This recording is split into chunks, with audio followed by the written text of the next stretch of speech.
from that mine, where more suspected illegal miners are due in court. They're arrested as they emerged from underground this week. Newzroom Afrika's Nqobile Madlala joins us from the Barberton Magistrates Court. Nqobile, good morning. Do we know how many suspected illegal miners are actually due in court today?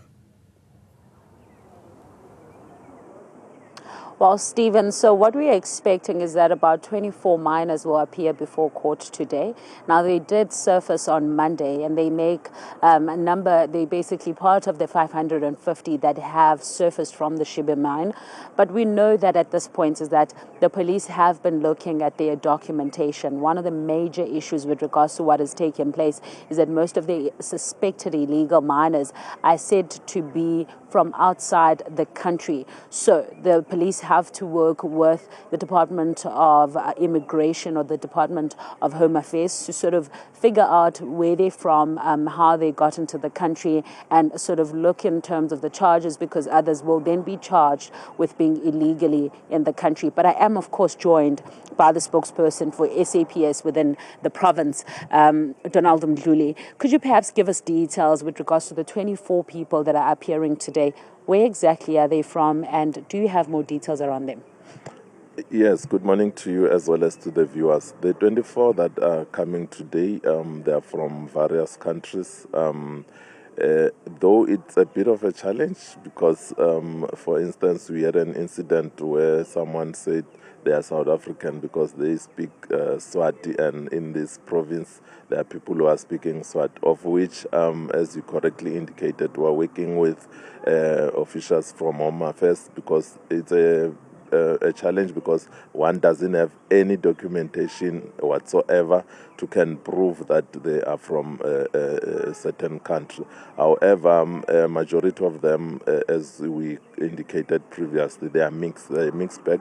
We've got people from the Kingdom of Eswatini, like the one that was found with a firearm and ammunition amongst the 24 that surfaced on Monday, is from the Kingdom of Eswatini. So you'll find those also that are coming from Mozambique and other countries.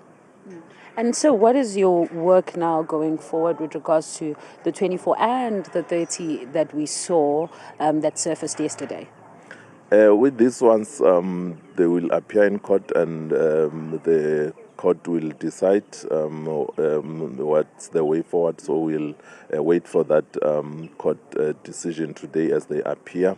With those ones that surfaced yesterday, amongst them there were two that emerged with injuries. One was seriously injured, and he was taken to hospital and is hospitalized under police guard, and also the other one, though it was light. So they might not appear tomorrow because we expect this that came yesterday, because within 48 hours a person who has been arrested should appear in court. So we are expecting them to appear in court.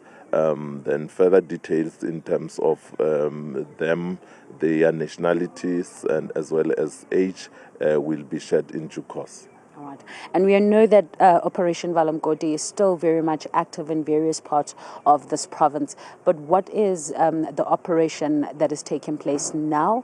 And is it true that you are then cutting food that is going inside to these illegal miners?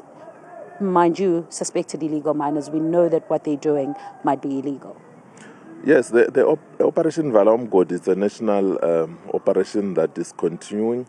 However, the operation that we held in that area in Barberton, it was meant for a week, which started on Monday and ended actually it started a Monday ago, then it ended this Monday.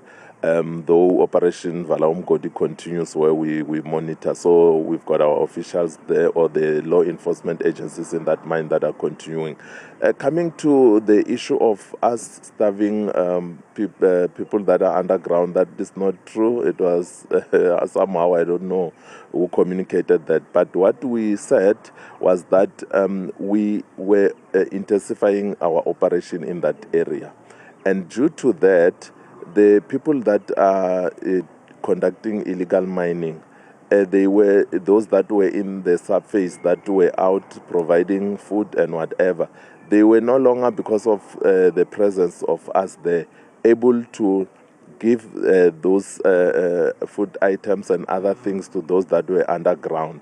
So then we said, you see, if you starve someone, that is a violation of human rights. You cannot do that. We might have been maybe trying to ensure that they come up, but we cannot use that type of an action of starving people. The only thing that happened, because remember when they appear here, we also ensure that they are provided with food when they were appearing here, to show that even if someone have committed crime, but you cannot starve that person, they remain as human beings. So that is not true that we are starving the people that were underground. And just lastly, as a parting question, I know that you're also dealing with some of these suspected illegal miners being people who are kids or much younger minors, as the court would refer to them. How are you dealing with that specifically as a challenge in part of your operations?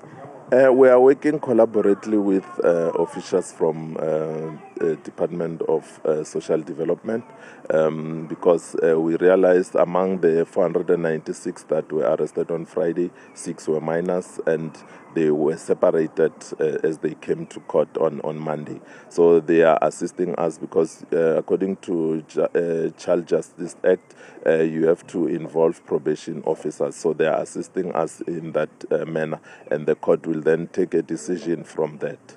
All right. Thank you very much for speaking to us. Those are details coming from the spokesperson of SAPS here in the province in Mpumalanga. His name is Donald Mdhluli. Stephen, great details coming out. We know that from the previous 496 that appeared, some of them were minors, about 6 of them were minors. So dealing with that in itself, but at the same time, dealing with the 24 that are going to be appearing, and also working around the 30 that is supposed to appear tomorrow. Now, the issue with that is that you've got 2 that were badly injured, and we saw the 2 ambulance pick them up yesterday at the Sheba mine. Thank you very much indeed, Nqobile Madlala.